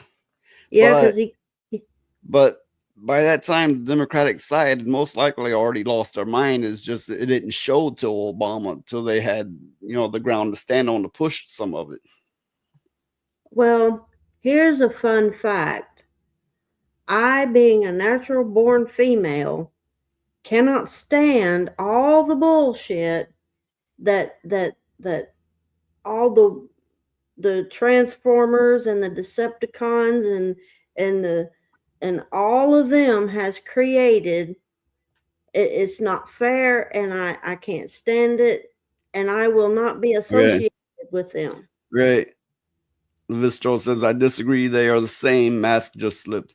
Are you referring to the Democrats and Republicans or the time frame? Or, I mean, yeah, I honestly think, left wing, right wing, same damn bird, and a lot of people, it's just a puppet show in front of us. They go to the same clubs. They celebrate birthdays together. Their families hang out together. I mean, I think a lot of people are fooled by, the theater of it all. If that's what you mean, yeah, I could see that. Well, I think the more that people realize they really don't have a choice in all of that, the better off they'll be, because that shit's decided years in advance anyway about who's going to get what. Gaming thrives on passionate debates, much like we're having here on this channel now, which we didn't agree on most things, but still, and constructive criticism. These exchanges foster innovation, help developers address issues that might otherwise go unnoticed. Square Enix policy risks undermining this dynamic, replacing it with a culture of fear. Damn, they really hit the nail on the head, didn't they? Whoever wrote this, I believe they did a good job. I mean, fuck, I could probably scroll up and see who wrote it. I don't think I agree with them saying they'd replace it with a culture of fear. I think they're going to replace it with a culture of hatred. Oh, of course there'll be hatred, but there's people going to be like, I would say this and I would say that, but I can't. I mean, look at the UK right now. Yeah, you do have a good point.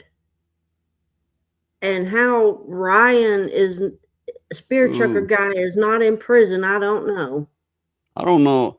Every time I see a name like Raven Redgrave, I'm like, was this written by a tranny? Probably. Oh, wait, no, it wasn't.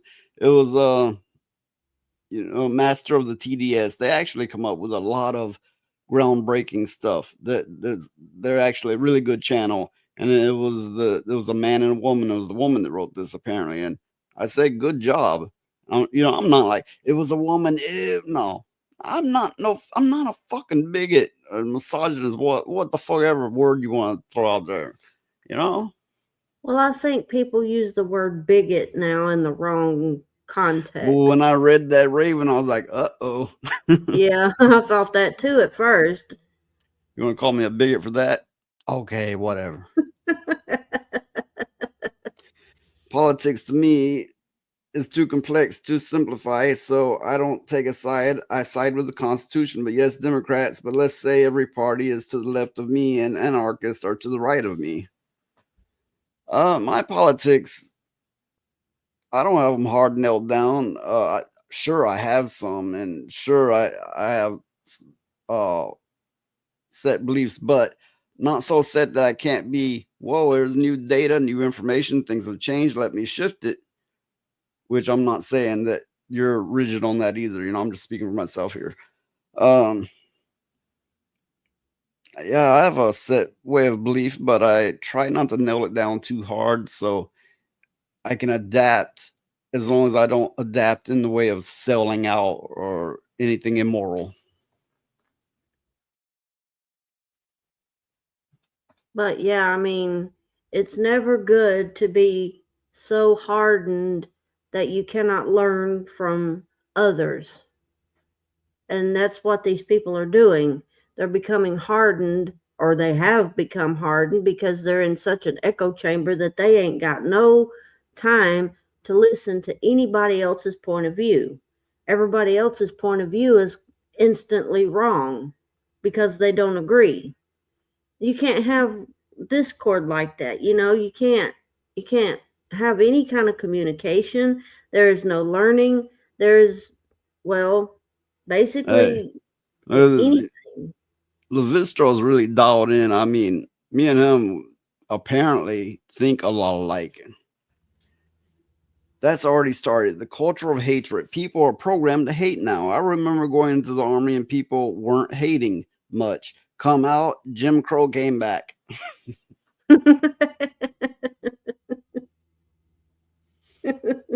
Look, apparently Levistro's been there, done that. He's been around and he's got, you know, a good head on his shoulders, and we happen to agree on a lot. It's like you've been there, done that, and got the damn t-shirt. No. All right, look. It's okay. Go on a tangent, say what you gotta say. For one, you're helping my stream here out a lot. I mean, more than you know. And we happen to agree on most things, damn near everything.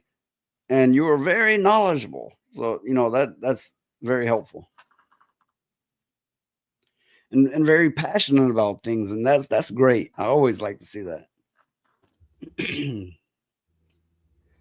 Okay, there's a little bit of fluff news, I suppose. I know a lot of people are into this Marvel Rivals now, and it's a leak, so it's not solid, but it's likely. An alleged leak from Marvel Rivals claims to reveal about a half a dozen characters that will be added to the game in future updates. Leaker XOX leak shared on X that Professor X, damn, XXXX, Jia Jing, I'm not familiar with that one. Paste Pop P, I'm not familiar with that one. Colossus and Locust, I know Colossus, will all be coming to the game sometime in the future. Yeah, Professor X, did I mention that one? Anyway. In subsequent posts, the leaker also appeared to indicate that Cyclops, aka Scott Summers, will also be coming to the game. That could be interesting, you know, with his Force Blast, ricocheting Force Blast at that, and at least basic martial arts. Furthermore, he noted that there will be a nap map mode. I don't know what they mean by that. Called Hydra Doom Match. You know, the nap part, I don't know. Although I don't usually play MOBA type games or PvP games all too much. I like, you know, open world RPG styles is probably some of my favorites. What probably ruined you on PvP was Conquer. And WoW, you know, World of Warcraft, that as well. Oh, I got good at PvP and World of Warcraft. Well, okay, here's the thing. In these games, I was incredible at PvP. I top charts. They'd put my name top of charts, but I didn't care for it. You know, I just didn't care for it. It just kind of, you know, I guess it's the PTSD thing. You know, it kind of eats at your nerves.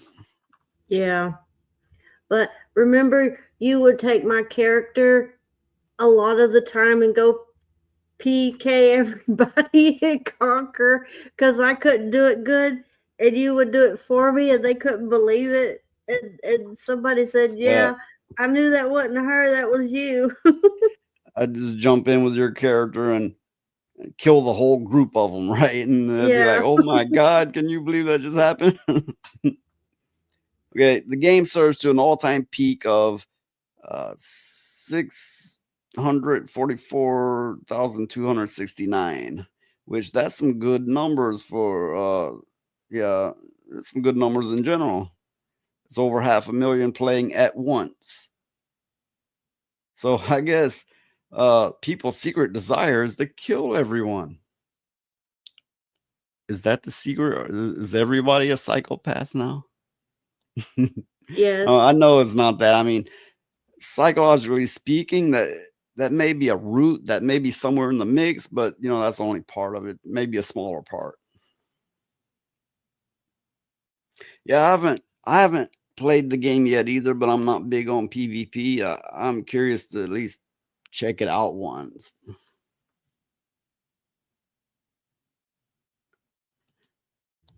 Remember that game dev who said they don't know what we want? This is it. Okay, the game raked in 136 million in its first month. 54.5 million on Steam, and I believe this is only counting the first month. 27.2 million on PlayStation and 2.7 million on Xbox. Damn, I didn't realize Xbox was that disliked. I didn't realize it. And non-Steam PCs, 15.6 million. That's a lot of money. I wish I had that money. I think a lot of people wish they had that money. Because imagine what you could do with all that money. You know, you could do a lot of good stuff with it. Well, I would say start a game company, but the cost of such a thing now, you know, is just astronomical. Yeah, that's true. It is just through the you roof. you could do a starter company to build up money and work your way to it one day, maybe. Maybe you could buy like a bunch of shares in one of the big game companies, and then you'd have some say so on what they created and stuff like that. You would, I don't know, you could never afford enough shares to be able to, you know, be a board member. I mean, I wouldn't think so. Yeah, you do have a good point. Okay, I got one more issue here. this isn't therapy. Okay, are you familiar with Neil Gaiman? I believe so. He's a gay man. No, not actually. I mean, I suppose not. Not according to this. Neil Gaiman's abuse victim, Scarlett Pavlovich. Oh god damn, these names. Pavlovich. Okay, Pavlovich. Scarlett Pavlovich speaks out with graphic detail of the Sandman creator's violent perversion. Are you defying your master? Oh my. Oh. New York Magazine released a deep dive into Neil Gaiman's sexual misconduct allegations. Now, he was canceled a while back, and the more I read into it, I mean, I'm against this whole cancel culture and like Me Too movement. I'm against it. But the more I read into this, I'm like, this motherfucker needed to be canceled. In the least. Well, I've heard. You'll see why. You'll see why. I'll get into it. Speaking with several of the women involved, providing detailed accounts of what's now grown to 8 women accusing Neil Gaiman of a range of creepy behavior to forced sex, providing an account of his childhood surrounded by the cult of Scientology, informing his behavior, as well as how these escapades led to divorce with Amanda Palmer. While many know about the encounter with Scarlett Pavlovich, in which Neil Gaiman infamously, I get tripped up on so many words, but anyway, declared they were merely cuddled in a bathtub. That's all they did. They cuddled in a bathtub. In the bathtub? Yeah, they cuddled. Oh, but just wait. This motherfucker. Anyway. I'm not going to read. I'm just going to read what I got highlighted. I don't want to bore people to death. After this, the situation gets dark. After the cuddling. Okay. Pavlovich. Pavlovich.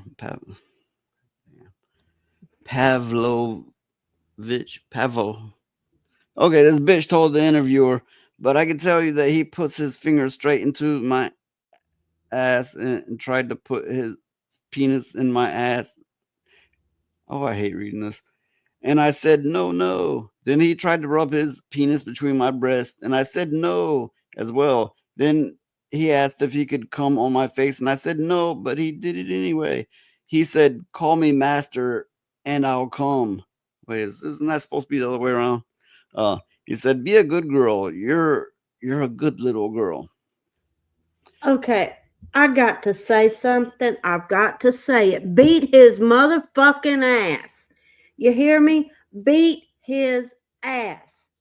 Beat his ass. He would enjoy it. No, make him not enjoy Okay. it. Beat his ass. Here's the thing. Some of these stories, these women could have been like, oh no, fuck you, I'm out of here, and they could have left. But he says, I got money and I'm famous, and I guess they need the money, and they stayed. Now that's a real shameful, ugly situation, but that's not necessarily sexual assault, right? If they decided to go, they said no, but they stayed, and anyway, and he wasn't like literally forcing them, I don't know. Okay, it's creepy, it's disgusting, it's immoral, it's ugly all the way around, but is it still sexual assault? They stood there for it. I don't think she did. It seems it put his fingers into her ass, and okay, but it didn't say that he wrestled her down, held her down, and did it.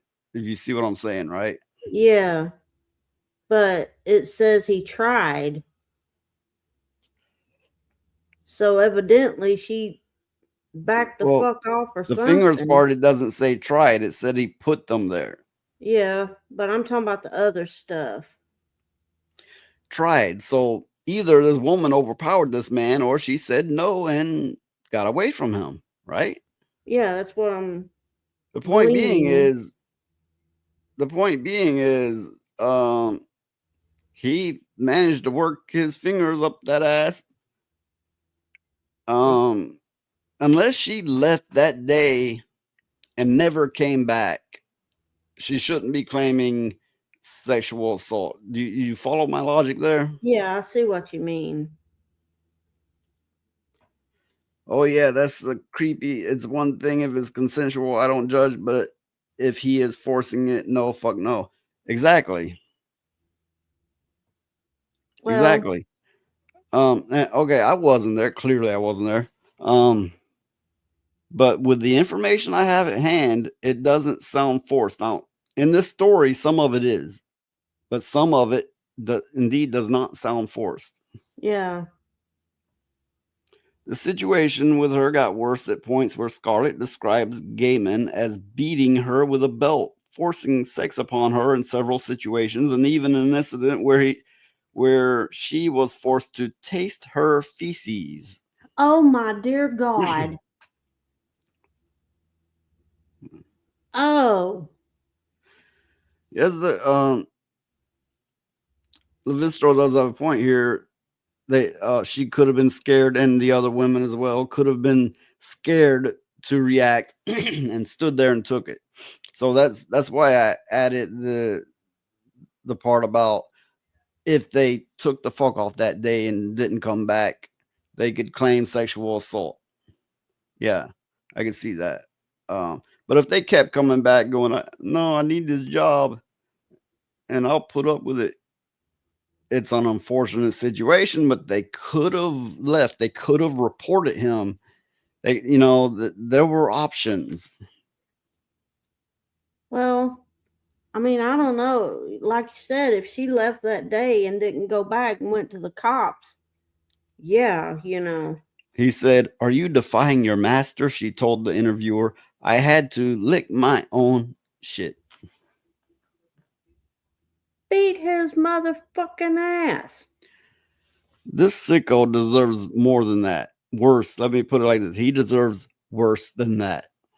He needs some good old-fashioned Southern justice. And you know what I'm talking about. I mean... According to Scarlett, Amanda Palmer, which was his wife or ex, told her 14 women have come to me about this. So a babysitter was one amongst them.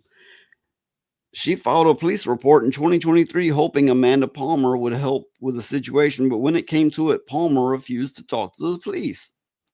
Now, you might be thinking his wife, ex-wife, was scared to talk to the police, but I'll just wait until I get more into this.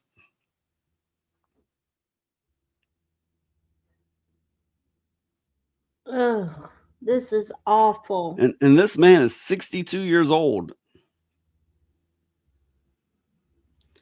According to Tortoise, Gaiman's representative said that these situations were consensual and that sexual degradation and bondage, domination, sadism, and machoism may not to be to everyone's taste, but between consenting adults, BDSM is lawful. It appears he used this fetish lifestyle to blur the line between domination and abuse. Here's my take. There was probably some women that did go along with it. They were like, he's got money and this feels naughty or, whatever. And there were probably some that were, forced. But I would imagine there was still some that did go along with it and then went, no, now I'm pissed off at him, or now I got a way to really get at him. I got a way to get his money, which is what I was after all along. I'm betting some, not all, some of them that is the situation with. Well, so serial deviants are good at psychological abuse. Now he's innocent until proven guilty, but if proven guilty, okay. Well, for this woman, I don't think she was like some of them other women that might have went along with this. I think she was horrified and went to the damn cops and tried to get more people to go with her. There was a part that I didn't have highlighted that had her telling him, you should put the tub in the garden. It's beautiful in there, which could have been innocent, or they could have had something going on, and she had enough of it, or I mean, we don't have enough information to get a full picture here. Yeah. I mean, maybe they had something going on and it went way too far or something. Now check this out. The next incident detailed an incident where Gaiman's wife, Amanda Palmer, slept with a young female fan and then began texting illicit images of the fan to Gaiman. It spawned a relationship between the author and the fan, where the fan said she felt like she had been given to Gaiman like a toy. Well, she was. Well, clearly she had an out there. I mean, maybe she was a fan and she probably went, ooh, I get to do this, right? Yeah. But she had an out. She, in this case, it sounds like somebody went along with it willingly. It sounds that way. Again, with the information that's given to me here.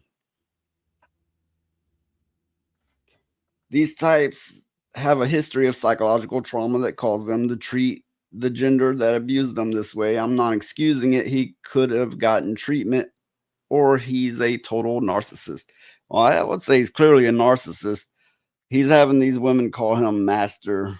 That may be bondage thing. It may be a power thing. It may be a trauma thing. Or it could be a narcissist thing. It could be all rolled into one. I mean, again, we have limited information. Next came Caroline, a woman who lived on the Gaiman estate in New York, who had been detailed prior as being forced to provide sexual services to Gaiman in exchange for not losing her home with her children. So I guess he was like, okay, I'll take you in. Don't worry. You'll be safe. You'll have a place with me. And then he's like, okay, now suck it, or something along those lines, right? Yeah, he blackmailed her into doing it so she wouldn't lose her home and kids. I would say that comes close to rape. I mean, that could be argued, but yeah, it's definitely along those lines.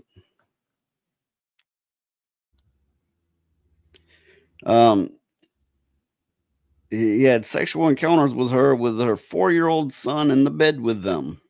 Oh my God. Oh. So, like I said, he was canceled, and I don't believe in the Me Too movement or the cancel culture whatsoever, but yeah, cancel that motherfucker. Actually do a lot worse to that motherfucker. Hey, let me show this picture again. Anybody see this motherfucker out? I'm not telling you to hurt him. Make up your own mind what to do. I mean, ew. He's a perv. They will never forget that and be forever scarred. Yes, indeed. This man is a monster. Unless, I mean, I highly doubt this was all made up. I've seen scenarios where people come together and make up a bunch of shit about somebody to ruin them. I've seen it happen. I don't think this was the case. Just off the information I have available to me, I think he's a monster. Yeah, I think so too. And, I just, wood chipper with his happy, well, I ain't even going to say because I'm trying to be nice, but I say let the pigs have him. That's what I say. Okay, I'm going to wrap up the show now. Brought a little Monday noise. It's not Monday anymore, but for me, it started on Monday night. It's Tuesday when you wake up. And I'm ever grateful for my audience, the chat, the comments. Levistro has been an incredible help here. Very informative, very talkative. Been a great help. No doubt about that. Okay. I don't want to see that jackass no more. Not Levistro. I'm talking about the gaming person. Okay. Now. Good Lord. This has been it for this episode. With my issues. Oh, look at this. Oh, you hurt his feelings. Oh, I didn't mean to hurt your feelings. I'm not trying to hurt your feelings. I like the bot saying, like and subscribe and donate and watch more of my stuff. Okay. That's all for now. Thanks, everyone. It's been good. It's been fun. And keep bringing the noise, of course. And we're out. Bye, everybody. Your feelings can't fuck off, you non-binary bitch. Telling everyone we're wrong while you sexualize kids. Keep your pronouns in your pants, this ain't the time or place. Unless you think you can dance, I'll punch that confused face. My pronoun is pimp. The heavens proclaim.